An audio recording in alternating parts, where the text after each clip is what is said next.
Buenos días. Iniciamos un nuevo mes y una nueva sesión general del Hospital Regional de Alta Especialidad de Iztapaluca por esta vía virtual. Hoy tenemos la participación de una de nuestras residentes de las residencias médicas, en este caso neonatología. Les presento a la doctora Lilia Yael Alarcón García, quien nos va a hablar sobre un tema muy interesante, las cardiopatías congénitas críticas en el recién nacido del HRAE. Lilia Yael, te escuchamos. Muy buenos días, mi nombre es Lilia Yael Alarcón García, soy residente de primer año de neonatología del Hospital Regional de Alta Especialidad de Iztapaluca. Yo voy a impartir el tema de cardiopatías congénitas críticas en el recién nacido en el Hospital Regional de Alta Especialidad de Iztapaluca. Mis asesores fueron la doctora Carla Felicia Martínez Medina, cardiólogo pediatra en esta unidad, doctor Adrián Jair Ortega Vargas, neonatólogo, doctor Daniel Adrián López Arnaiz, cardiólogo pediatra. Como introducción, las cardiopatías congénitas tienen una prevalencia a nivel mundial de 2.1 a 12.3 por cada 1,000 recién nacidos vivos. En México, en 2019, se tiene que hubo 2.092.214 nacimientos, de los cuales 6.276 presentaron cardiopatía congénita crítica, con una incidencia de 3 por cada 1,000 recién nacidos vivos. Representa el sexto lugar como causa de muerte en menores de 1 año y el tercer lugar como causa de muerte en niños de 1 a 4 años. Tiene una cifra estimada de 18,000 a 20,000 casos nuevos por año. Tenemos una herramienta que es el tamiz cardiológico, que se realiza en recién nacidos desde las 24 hasta las 72 horas de vida. Esta se trata de una medición de la oximetría de pulso con un oxímetro especial resistente a los movimientos, ya que el recién nacido pues no se va a quedar quieto para que le realicen el estudio. Este estudio se interpreta como normal cuando se presenta una saturación mayor al 95% sin aporte de oxígeno, tanto pre como postductal. Además, no debe haber una diferencia mayor al 3% entre estas dos mediciones. Se va a interpretar como normal o aprobado o anormal, y en este caso se tiene que referir a cardiología pediátrica para continuar con su estudio. Si la prueba es dudosa, se tiene que repetir en 2 ocasiones más con diferencia de 1 hora para poder tomar decisiones con este paciente. Este estudio se debe realizar en recién nacidos sanos. Se enfocó hacia esa población ya que en esta población se estaban escapando muchos diagnósticos de cardiopatías porque los bebés se van con su mamá en alojamiento conjunto y posteriormente ya regresan complicados. Otra herramienta que podemos utilizar para la detección de las cardiopatías es la saturación objetivo de oxígeno. Esta, pues si ustedes dan una vuelta por la unidad tocoquirúrgica, van a ver que nosotros tenemos pegadas estas tablitas. Esto se llama, como ya mencioné, saturación objetivo y nos muestra la saturación que nosotros esperamos encontrar en el recién nacido desde el nacimiento hasta los 10 minutos. Al minuto de vida esperamos que tenga una saturación entre el 60 al 65% hasta llegar a una saturación de 85 a 95% a los 10 minutos. Esto nos traduciría solo en una transición adecuada. Las cardiopatías congénitas que pueden ser detectadas mediante el tamiz cardiológico son principalmente cardiopatías críticas, es decir, cardiopatías que le confieren un riesgo de muerte inminente al recién nacido, como son el síndrome de corazón izquierdo hipoplásico, la atresia de la válvula pulmonar, tronco arterioso, conexión anómala total de venas pulmonares, transposición de las grandes arterias, tetralogía de Fallot, atresia de la válvula tricúspide. ¿Qué estamos haciendo nosotros en nuestra unidad hospitalaria para detectar a estos pacientes? Se ha implementado el tamizaje fetal. Este tamizaje consiste en realizar ecocardiografía fetal desde la semana 20 de gestación. Actualmente se está realizando en pacientes con factores de riesgo, principalmente en las pacientes con diagnóstico de cáncer y embarazo, esto en conjunto con obstetricia y hematología. Además, se realiza exploración física intencionada al nacimiento en los pacientes, pues buscando cardiopatías, haciendo énfasis en la saturación objetivo, en búsqueda de ruidos anormales cardíacos, buscar alteraciones físicas como son síndromes asociados a cardiopatías, arteria umbilical única, etc. Además se está implementando el cribado cardiológico. El cribado que realizamos aquí en el hospital es la medición de oximetría de pulso, tanto pre como postductal, como se realiza en el tamiz cardiológico, además de medición de tensiones arteriales en las 4 extremidades. Esta se realiza en los recién nacidos que van con su madre a alojamiento conjunto y pues posteriormente egresan en binomio sano. Se realiza entre las 24 a las 72 horas de vida. Además que se ha hecho énfasis en el manejo interdisciplinario entre obstetricia, neonatología, cardiología pediátrica y pediatría. Cuando hay algún paciente que se detecta con algún factor de riesgo, pues nos comunicamos para poder así tener un manejo más oportuno con estos pacientes. Realicé un estudio descriptivo en la población de nuestro hospital, en la cual incluía a los pacientes del 1 de enero del 2021 al 30 de septiembre del 2021, es decir, lo que llevamos de este año, para ver cuáles son las cifras que tenemos en cuanto a los pacientes valorados por cardiología pediátrica. En este periodo llevamos un total de nacimientos de 711, de los cuales se ha ingresado a 262 pacientes a algún área de neonatología. Estos pacientes, el 27.4% fueron valorados por cardiología pediátrica, el 56.9% fueron pacientes sanos, el 33.3% fueron pacientes con cardiopatía congénita y el 9.7% se incluyó en otros, es decir, que no presentaban alguna alteración estructural, pero sí presentaron alguna alteración en el ecocardiograma, como ejemplo un derrame pericárdico, alteraciones en la fracción de eyección del ventrículo izquierdo, hipertrofia ventricular, etcétera, etcétera. El estudio está enfocado hacia los pacientes que presentan alguna cardiopatía crítica. Por ello aquí divido a los pacientes que sí presentaron cardiopatía en 2 grupos, que es el crítico y el no crítico.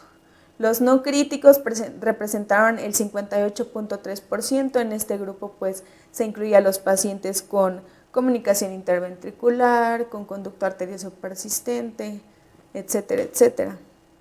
Y en las cardiopatías críticas, ya como les he comentado, los pacientes que tuvieron alguna cardiopatía que representaba algún riesgo para la vida de este paciente.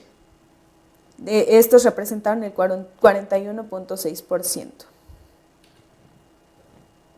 En la tabla 1 les comento a los pacientes con cardiopatía crítica y sus características. Esta tabla está dividida en 2, los pacientes con cardiopatía crítica fueron 10, el primero con transposición de grandes arterias con C y B, el segundo coartación aórtica crítica, el tercero tronco arterioso común tipo A3, el cuarto dextrocardia con situs inversos, aurícula única y comunicación interventricular, el quinto con coartación aórtica productal y comunicación interventricular.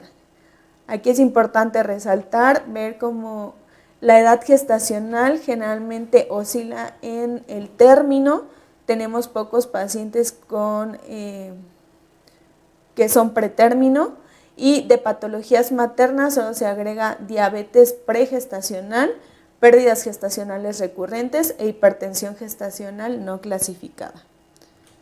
En la segunda parte de nuestra tabla podemos observar al sexto paciente con anomalía de Epstein tipo B Carpentier, el séptimo paciente con interrupción del arco aórtico con CIB, el octavo paciente con canal AB desbalanceado, atresia mitral y tronco arterioso, el noveno paciente con interrupción del arco aórtico y CIB, y el décimo paciente con leudomorfismo, síndrome de ventrículo derecho hipoplásico y atresia pulmonar con CIA y CIB.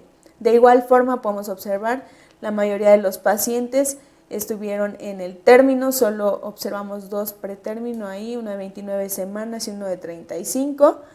Y de patologías maternas asociadas tenemos edad avanzada, polidramios e hipertensión del embarazo no clasificada. En el gráfico 2 tengo la división de los pacientes con cardiopatía crítica de acuerdo al sexo. Tenemos que la mayoría de la población fueron pacientes masculinos, el 70%, y como minoría los pacientes femeninos, el 30%. En el gráfico 3 están los pacientes divididos de acuerdo con la edad materna al nacimiento. Aquí es importante resaltar que solo una de las pacientes tuvo edad materna de riesgo, es decir, tuvo 37 años, el resto estuvieron en el grupo donde no presentan riesgo para presentar cardiopatía congénita. La mayoría estuvieron en el grupo de 20 a 25 años, que representaban el 50%, con una media de 26.4 años. En el gráfico 4 se observa la división de los pacientes con cardiopatía crítica de acuerdo con la escala de Apgar al minuto y a los 5 minutos del nacimiento. Aquí es importante recalcar que la mayoría de los pacientes presentaron un buen estado de adaptación, es decir, presentaron un Apgar de 7 a 10 desde el primer minuto incluso. En el gráfico 5 podemos observar que los pacientes con cardiopatía crítica divididos de acuerdo al peso.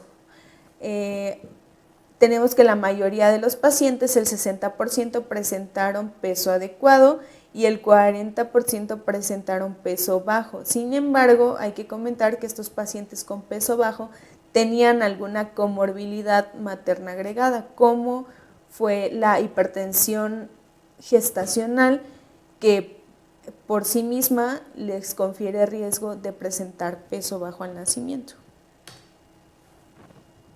En cuanto a los resultados, podemos comentar, la mayoría de los pacientes fueron del sexo masculino, lo cual sí coincide con la literatura. Sin embargo, no se ha establecido como un factor de riesgo ser del sexo masculino para presentar cardiopatías. Las pacientes que presentaron enfermedades o exposiciones maternas que aumentaran el riesgo de presentar cardiopatías fueron las que presentaron diabetes materna y edad materna avanzada, que solamente fueron 2. Estas les aumentaron un riesgo de 2 al 7% de presentar cardiopatías, pero el resto no tuvieron ninguna otra alteración que les pudiera haber aumentado el riesgo de presentar esta cardiopatía. Como lo comentamos, estos pacientes se ha visto que inician con síntomas en los primeros días de vida y en general presentan un Apgar normal, como todos los pacientes que tuvimos nosotros. Y pues no existe una relación entre las alteraciones del peso y el sexo en los pacientes con cardiopatía congénita. Es importante comentar que la sobrevida de estos pacientes va a depender de la complejidad de la cardiopatía que presentan, de la edad de diagnóstico y del tratamiento que se les haya otorgado. Se dice que cada día, después de los 5 días iniciales de vida, se produce un aumento de costos y de morbilidad en los pacientes con cardiopatías congénitas críticas. Esto es algo pues relativamente obvio, porque si el paciente comienza a presentar alteraciones en los diferentes aparatos y sistemas secundario a las complicaciones de la cardiopatía, pues va a requerir más días de hospitalización, más medicamentos, va a presentar más complicaciones después de la cirugía, etcétera, etcétera. Y pues eso va a generar más costos y mayor enfermedad para este paciente. En cuanto a la mortalidad, pues se ha visto que la mortalidad preoperatoria es similar a la mortalidad posoperatoria. Entonces, ¿cómo podemos nosotros mejorar el pronóstico de estos pacientes? Pues solamente mejorando el manejo y la detección desde antes y al nacimiento. O sea, una detección oportuna de esta cardiopatía, mientras más pronto sean tratados, menores van a ser las secuelas que pueda tener este paciente y pues el tiempo de hospitalización. Voy a presentar un caso clínico de un paciente que tuvimos hospitalizado hace poco. Es un paciente producto de la primer gesta de una madre de 25 años, sana, aparentemente sin ningún antecedente de riesgo para el embarazo, O positivo, sin toxicomanías, y el padre 35 años sano. Ambos padres tenían carga genética para cáncer.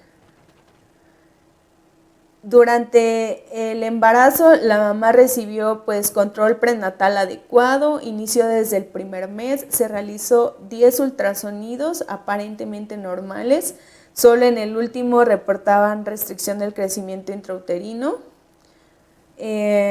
Durante el embarazo presentó infección de vías urinarias en 2 ocasiones, en el primero y en el tercer trimestre, ambas tratadas con antibiótico con aparente remisión de los síntomas. Recibió un esquema de madurez pulmonar, de hecho coincidió con la segunda infección de vías urinarias a la semana 32, esto porque pues tuvo amenaza de parto pretérmino que pues fue tratada y remitida sin ninguna complicación.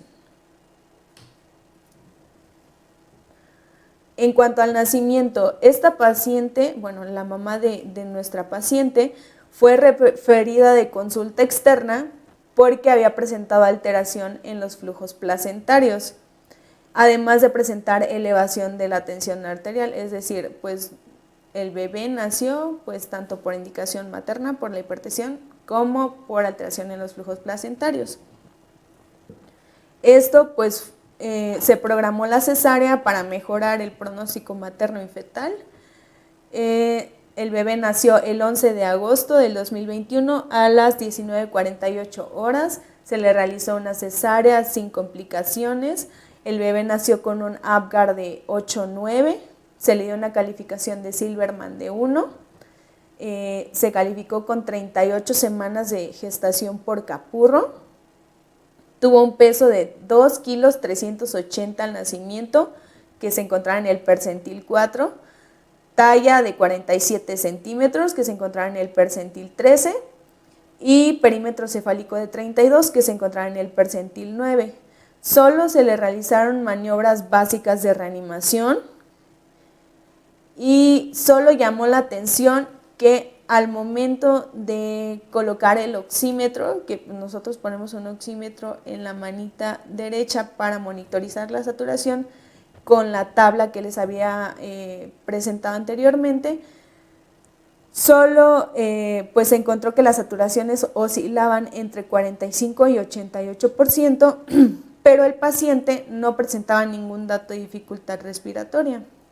A la exploración física solo se auscultaba un soplo sistólico en mesocardio y se auscultaba un segundo ruido único. Por estas características, se ingresó al paciente a terapia intermedia con sospecha de cardiopatía congénita. Aquí pues la importancia de realizar una exploración física adecuada.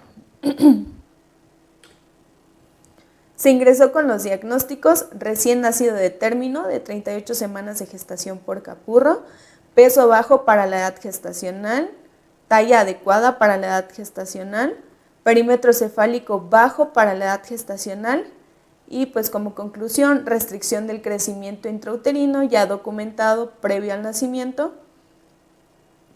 pues hijo de madre con enfermedad hipertensiva del embarazo a clasificar y probable cardiopatía congénita. Ya que el paciente estaba ingresado en la unidad de cuidados intermedios, se le colocó un catéter umbilical para administración de soluciones, en el cual, pues a pesar de encontrarse en la numeración adecuada, no tuvo retorno, por lo que pues, se decidió dejar en posición baja. Esto quiere decir que pues, lo dejaron un poco más afuera de lo habitual para que pudiera funcionar adecuadamente. Durante su estancia en la unidad de cuidados intermedios, las saturaciones oscilaron hasta 85% con oxígeno ambiental.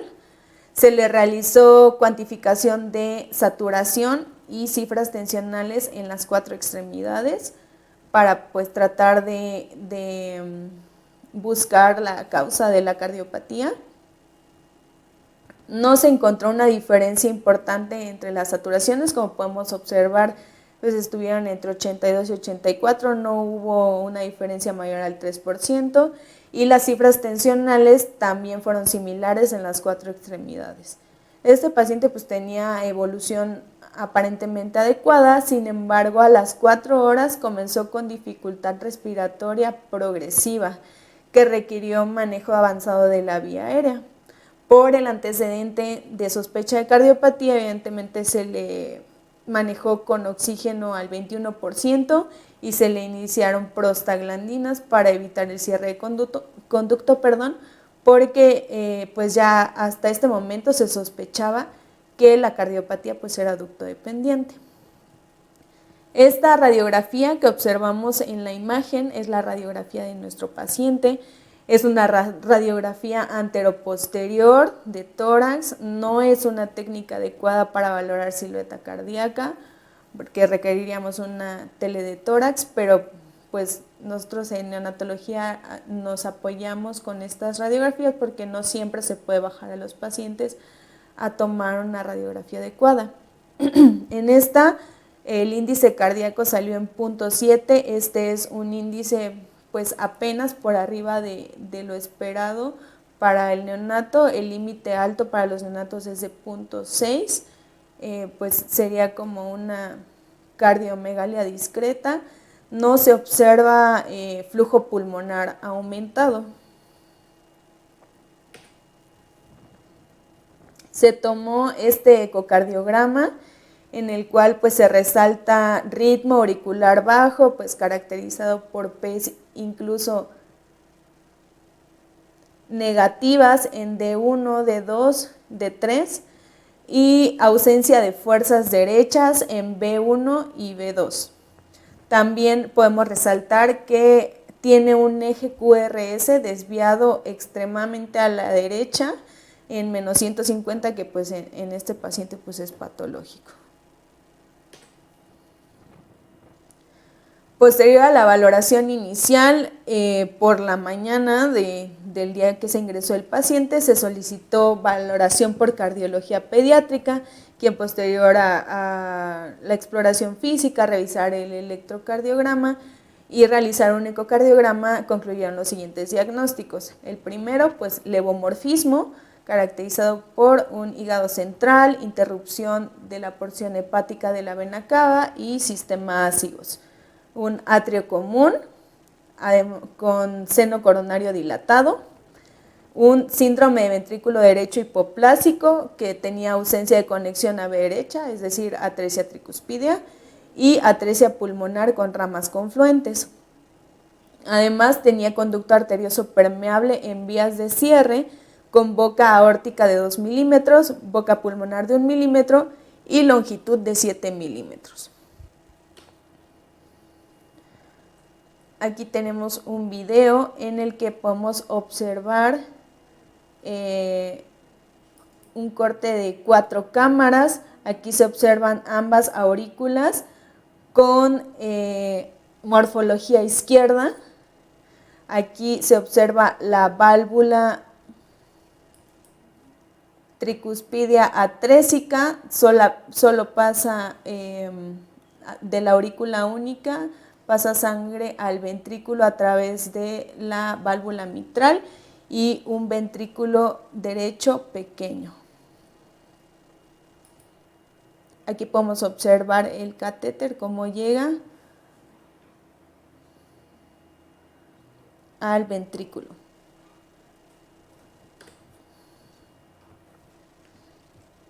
En este corte, que es external largo, podemos observar el ventrículo crecido, también el ventrículo izquierdo grande, el atrio común. Y en este eje corto podemos ver aquí la aorta, podemos ver el tronco pulmonar y las pulmonares, que solo están alimentadas por el flujo del conducto. Aquí se ve la atresia pulmonar.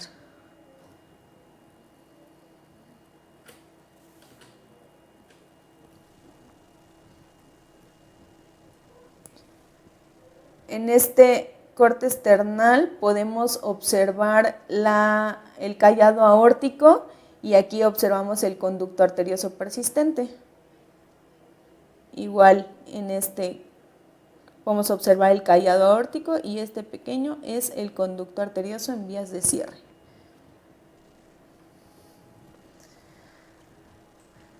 Posterior a hacer el diagnóstico, pues se procedió a llamar a un especialista porque pues evidentemente este conducto era necesario para que el paciente pudiera sobrevivir.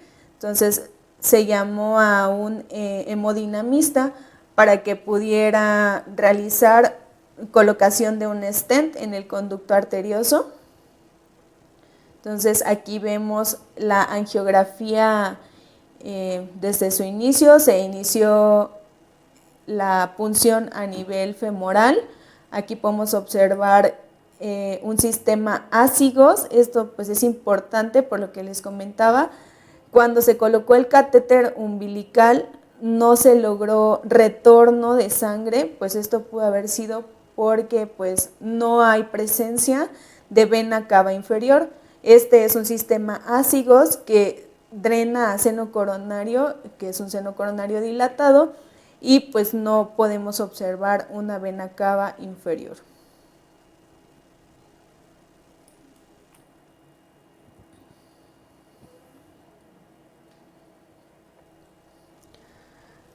En estas angiografías ya observamos la colocación del stent. Aquí podemos ver cómo el stent ya está dentro del conducto arterioso y aquí pues ya se dilata con el balón para la colocación. Y en esta podemos observar ya el stent en posición adecuada. Aquí se corrobora el flujo en las ramas pulmonares, ya que el stent está en el conducto arterioso, se pasa un poco de contraste y aquí se observa cómo pasa el contraste a ambas ramas pulmonares y llega al atrio único. Este cateterismo fue realizado por el doctor José Antonio García Montes, hemodinamista de congénitos del Instituto Nacional de Cardiología. Este es el ecocardiograma post-cateterismo, en el cual se evidencia la colocación adecuada del stent y cómo fluye la sangre para llegar hacia las ramas pulmonares. Fue pues una cirugía exitosa. Como conclusiones tenemos que en el Hospital Regional de Alta Especialidad de Ixtapaluca, durante el año del 2021, en lo que llevamos del 2021, casi un tercio de los recién nacidos ingresados a neonatología fueron valorados por cardiología pediátrica, el 27.3%. De estos pacientes, el 33.3% presentaron cardiopatía congénita, lo cual pues digamos que es esperado, ya que este es un centro de referencia de embarazo de alto riesgo y patologías maternas asociadas, es un centro de tercer nivel. Es importante que nosotros enfaticemos en la detección oportuna de las cardiopatías congénitas.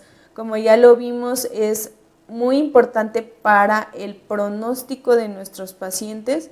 Entonces, es importante que reforcemos los métodos de detección tanto en las etapas prenatales como en las etapas neonatales. Hay que reconocer el manejo interdisciplinario de las diferentes especialidades, tanto el equipo de obstetricia como pediatría, neonatología y cardiología pediátrica. Somos un equipo que pues debemos de trabajar en conjunto para poder mejorar la sobrevida y la calidad de vida de estos pacientes. Debemos mejorar nuestros protocolos de detección y atención en este tipo de pacientes, pues principalmente para poder ofrecerles un mejor futuro a estos recién nacidos. Eso fue todo. Muchísimas gracias. Agradecemos la participación de la doctora Lilia Yael Alarcón García. Le extendemos una constancia de su presentación en esta sesión general y les damos el agradecimiento a todos ustedes por su seguimiento. Nos vemos la próxima semana. Que tengan lindo día.